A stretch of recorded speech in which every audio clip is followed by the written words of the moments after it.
So the next thing that happened on Friday Night SmackDown, now before we talk about the next match, we got to talk about a segment that happened backstage. So we see everybody standing there, the Judgment Day and the Bloodline, and now standing face to face, like Solo Sikoa standing face to face with Damian Priest, Jimmy Uso standing face to face with Dominic Mysterio, and all that stuff. And yeah, Rhea Ripley was talking about how she gets to talk to Paul Heyman alone, and the Judgment Day finally walked out, and then the Bloodline walked out, and Solo standing there, and Paul Heyman was like, "Solo, you can go," and then Solo walks out. So yeah, Paul Heyman and Rhea Ripley about to be talking. But then we get to the next match. It was Bobby Lashley versus the United States Champion, Rey Mysterio. The LWO was at ringside. Santos, Escobar, Joaquin, Wilde, Cruz, Toro, and Zelina, Vega.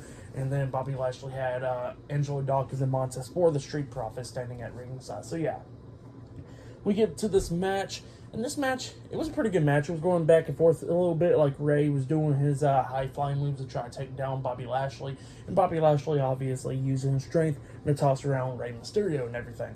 Well, at one point we see Joaquin Wilde trying, going after with Bobby Lashley or whatever, and Lashley just throws Joaquin Wilde over the barricade. Well, I think it was Santos Escobar that got thrown over the barricade.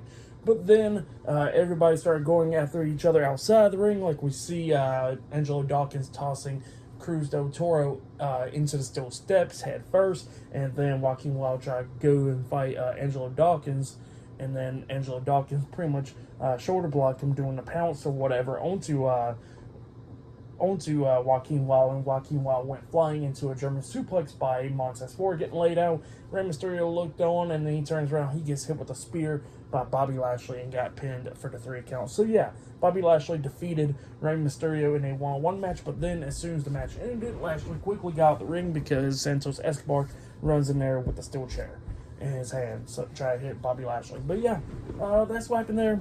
Pretty good match. I'll give that match 3 stars. That's why I'll give it. Pretty good stuff going on outside the ring and everything else. And it has been a minute since Bobby Lashley wrestled too, so yeah, pretty cool to see him back in the ring, But yeah, that's what happened there.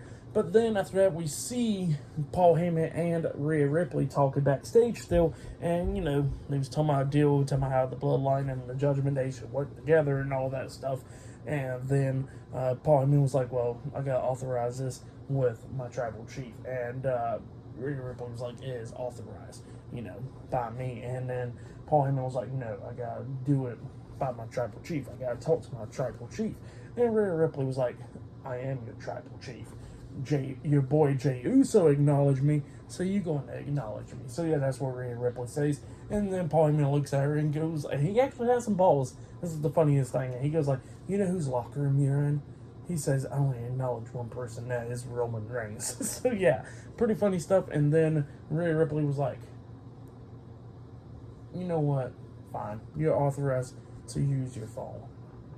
And then Paul Heyman walks away. But yeah, that's what happened there. Pretty good stuff. But yeah, we're going to be seeing what happens on with the Bloodline and the Judgment Day. But up next, we're going to be seeing Austin Theory versus Dragon Lee 1-on-1 up next. So yeah, I'll see you guys later until the next thing that happens on Friday Night SmackDown. See you guys later. Until then.